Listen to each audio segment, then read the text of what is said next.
tem essa história de Almada. Conta aí pra nós. Ontem um jornalista argentino, Gaston, lá do TYC, lá da Argentina, ele divulgou que o Palmeiras fez uma proposta formal pelo Almada. A gente vai lembrar no comecinho da semana, noticiário na Espanha era de que o Atlético de Madrid não estava utilizando o Almada da maneira que ele mesmo gostaria e que ele começou a se preocupar com a quantidade de jogos pensando na Copa do Mundo, que ele quer ser titular na seleção argentina na Copa do Mundo, então que o Almada poderia ser negociado. Na quarta-feira, o Merlo, que é nosso colunista de mercado aqui, deu a informação de que o Grêmio consultou o Atlético de Madrid e que o pedido tinha sido 20 milhões de euros por 50% do Almada. E aí ontem à noite teve essa notícia, que até agora eu não consegui confirmação com ninguém do Palmeiras para saber se realmente procede, mas normalmente esse jornalista, o Gaston, que soltou essa notícia, é um jornalista confiável, que me faz crer que realmente existe essa negociação, essa possibilidade. Eu acho até que é uma carência do Palmeiras, embora não seja o grande buraco desse time, mas eu não vou nem discutir aqui o impacto que causaria a chegada do Almada, porque eu acho que é o tipo de meia que, aliás, tem falta no futebol, não é nem só no Brasil, tem falta no futebol. O Almada é um cara que mudaria muito o jeito de o Palmeiras jogar, a criação, Já fez etc. no Botafogo, né? Já fez muito isso no Botafogo. Acho até que ele só topou na época sair da MLS para o Botafogo porque ele já tinha a garantia aqui para o Lyon. Basta a gente lembrar que ele foi um dos primeiros ali, depois que o Botafogo perdeu do Mundial. Ele já falou, não, tchau, obrigado por tudo, tô indo embora, assim, numa tranquilidade, porque ele já sabia que ia para o Lyon. E do Lyon foi para o Atlético de Madrid, onde agora ele não tem tanto espaço quanto gostaria. Sinceramente, eu acho que é o tipo de jogador que a gente olha e fala, que movimento. Entre Gerson, por exemplo, no Cruzeiro, ou, enfim, os movimentos que já foram concretizados até agora, eu acho que se o Palmeiras contrata o Almada, seria o melhor negócio da janela até aqui. Aí do olhar, o nosso olheiro, Arias e Almada. O que é isso? Que assim...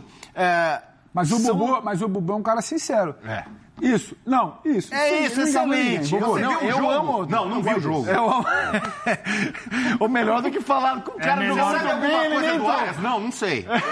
É melhor do que o cara que fica floreando e não sabe nada. Isso, o Sambara é Rolando Lero. E aí, dupla? Sobre Arias e Almada. Eu acho que assim, não tenho o que falar. Tecnicamente falando, são dois jogadores espetaculares. Eu acho que confirma um pouco do que eu estava falando ontem e que o Bubu tratou como um choro, que é justamente o Palmeiras reconhecer que hoje ele precisa de mais jogadores para compor um elenco que vá competir ao longo de 38 rodadas com o Flamengo, que é o time que tem 2, 3 jogadores por posição, a depender da posição, e com o Cruzeiro, Paulinho, que sonha em ter 2, 3 jogadores por posição. Então, eu acho que isso para mim está muito claro. O Palmeiras reconhece que, apesar das contratações, apesar de ter gastado 700 milhões na temporada passada, ainda que um terço desse valor tenha ficado no DM com o Paulinho, o Palmeiras tem ainda carências no elenco, e mesmo com chegadas, se chegarem Almada e John Arias, o Palmeiras ainda tem, para mim, uma carência muito clara no elenco, que é um camisa 5 e um zagueiro. São as próximas, imagino eu, opções aí que o Palmeiras deve fazer, próximas buscas que o Palmeiras deve fazer no mercado. Agora, o Thiago Almada e o John Arias são caras que, no meu entendimento, chegam com o tesão de jogar para a Copa do Mundo. O Thiago Almada tem muito que provar ainda nesses últimos 6 meses para ser, quem sabe, né, de novo, campeão do mundo. Ele estava no elenco campeão do mundo em 2022 com a Argentina, e o John Arias ele precisa estar na plena forma física para que a Colômbia consiga chegar em algum lugar mais à frente do que normalmente chega. Então, assim, são 2 excelentes jogadores. Agora, a chegada desses 2 jogadores, se de fato acontecer, acho que joga uma pressão muito grande no Abel de organizar o time para que o time seja o protagonista em 99% dos jogos. Vai acontecer circunstancialmente do seu time precisar abrir um pouco mais mão da posse da bola para que seja atacado para o Flamengo e você explorar o contra-ataque? Isso, ok, mas isso precisa ser uma circunstância. Com os reforços que têm chegado, a Leila dá para mim um recado muito claro para o Abel Ferreira de: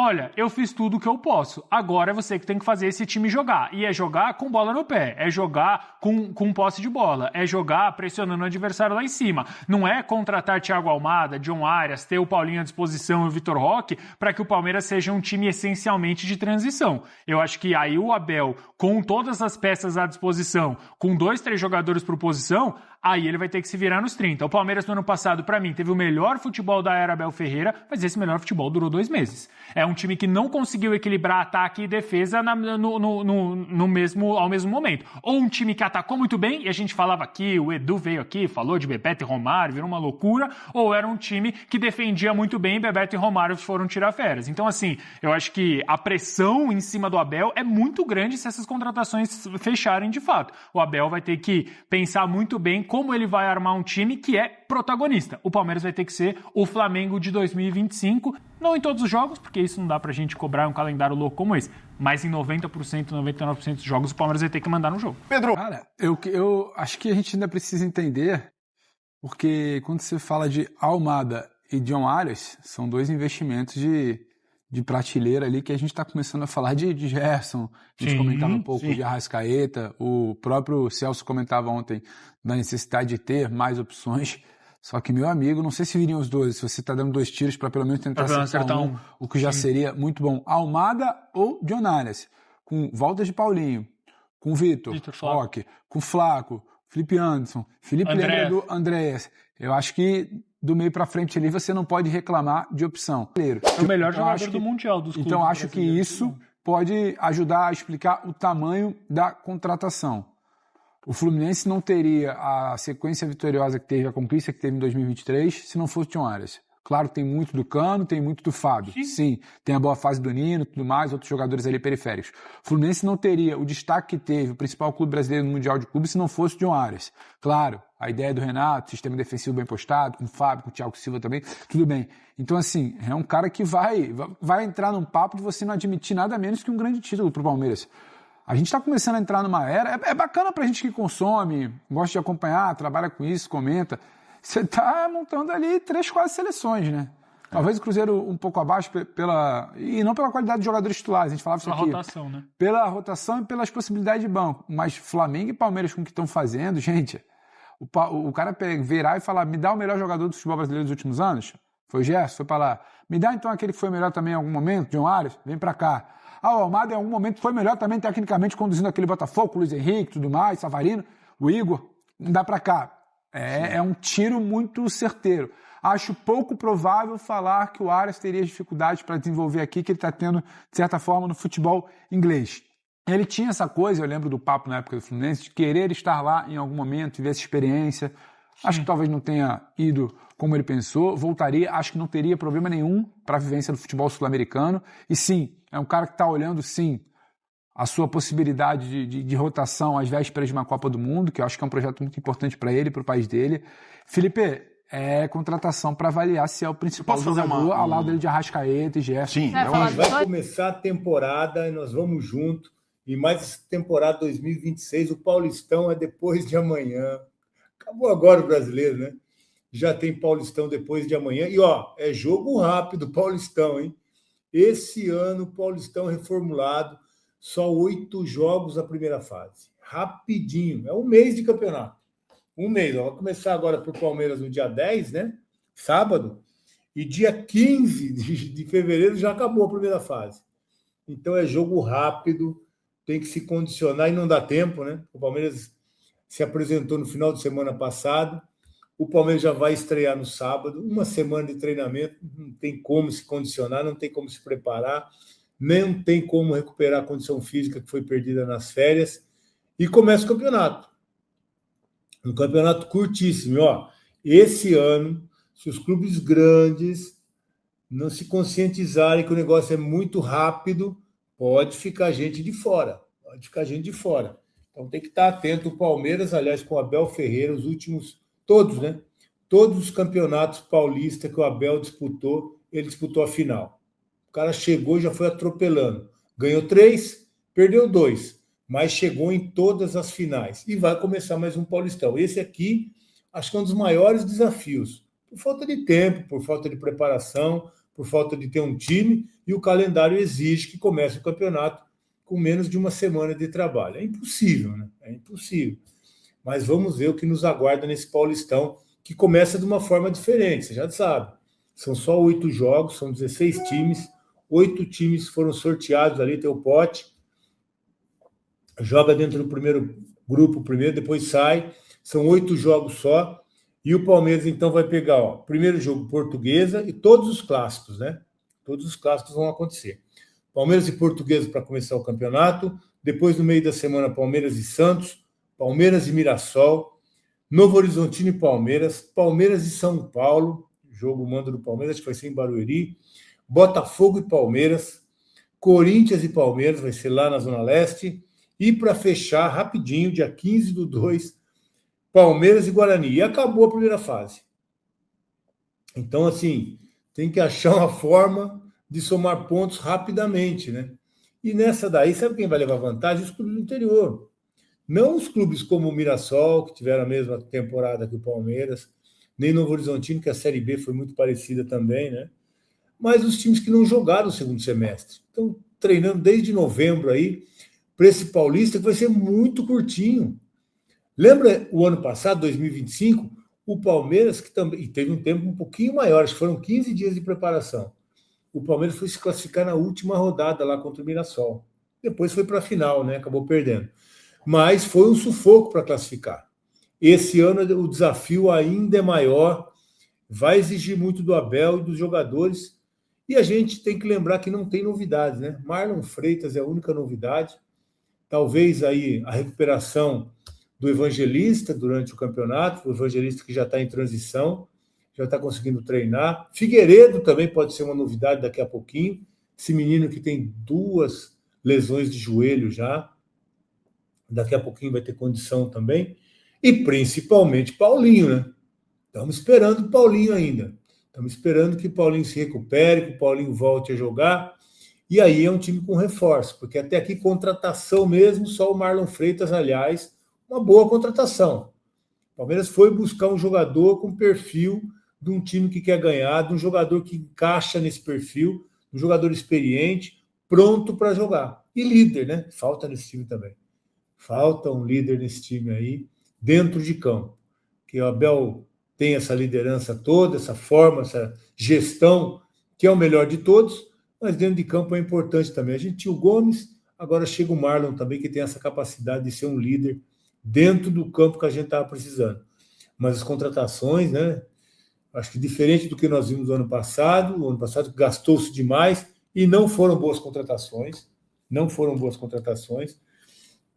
A gente viu aí, só para citar 2, o Facundo e também o Sousa, foram 150 milhões, um absurdo, né? 2 jogadores que vieram para compor elenco. Fraquinho, né? Nível fraco. E o Palmeiras precisa até passar para frente, mas não recupera, né? Se recuperar metade do que investiu nesses jogadores, porque eles são jogadores fraquinhos. Talvez, quem sabe, uma Copa do Mundo aí possa até valorizar um pouco, principalmente o Facundo, né? Vamos ver o que acontece. Mas, enfim, são esses jogadores, por enquanto, que a gente tem para o campeonato. Eu espero que outros cheguem. Aliás, para mim, a gente precisa de um meia. Precisa de um meia. Já falei aqui do Matheus Pereira, que está ficando sem contrato, fica no meio do ano, já pode assinar um pré-contrato. Aliás, o Cruzeiro contratou o Gerson, né? A gente precisava desse jogador também ali para o meio de campo, mais um. Chegou o Marlon, seria importante uma contratação, mas já foi. Agora, o Palmeiras precisa ser mais agressivo, né, nesse mercado, precisa contratar. O ano passado a gente sabe que financeiramente foi um ano bom, esportivamente não foi legal, financeiramente foi bom, então tem que usar esse caixa aí para trazer jogadores. Tem Almada, que está com problema lá também no Atlético de Madrid, é um jogador de 24 anos, esse aí tem o perfil que o Palmeiras gosta, que é jovem, que pode ter uma futura revenda, e é um cara já experiente, né? Já é campeão de Copa de Brasileiro, de Libertadores, foi jogar na Europa. Esse tem aquele perfil que é bom, que é jovem, e tem o perfil de vencedor também. Esse encaixa das 2 formas aí que a diretoria quer voltar a contratar. Então tem que investir em jogador assim. Ou o Matheus Pereira ou o Almada seriam 2 meias que poderiam, sem dúvida nenhuma, encaixar muito bem nesse time que está precisando de reforço. Né? Não dá para contar mais com o Felipe Anderson, Sousa, Facundo,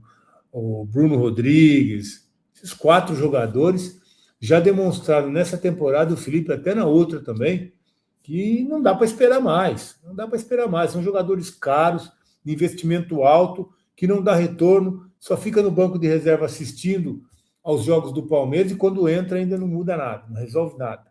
Então eu acho que precisa de uma mudança, contratação certeira, vende jogadores que não produzem e traz jogador com capacidade de decisão, que é o caso dos 2 meias que o Palmeiras precisa. Ou o Matheus Pereira ou o Almada resolveriam o nosso problema, trazer qualidade para esse time aí, principalmente num ano de desafios. O Paulistão já está aí, vai ser um tiro curtíssimo, esses jogos que o Palmeiras tem para fazer, para se classificar, para aí sim, aí volta ao modelo antigo, tá? Você ainda não sabe, quartas de final, jogo único, classificam os 8 melhores, são 8 jogos, aí junta com os 16, vê quem fez a melhor campanha, aí passam os 8 melhores, quartas de final, jogo único, semifinal, jogo único e final, com 2 jogos da mesma forma. E os 2 piores vão disputar a A2. Então, é um sufoco, vai ser um sufoco esse ano aqui o Paulistão, a briga contra o rebaixamento e também a briga por classificação, tá bom? Valeu por acompanhar mais um giro de notícias do Palmeiras. Aqui você fica sempre bem informado sobre tudo o que acontece no Verdão. Deixe seu like, se inscreva no canal e ative o sininho para não perder as próximas atualizações. Até o próximo vídeo, forte abraço!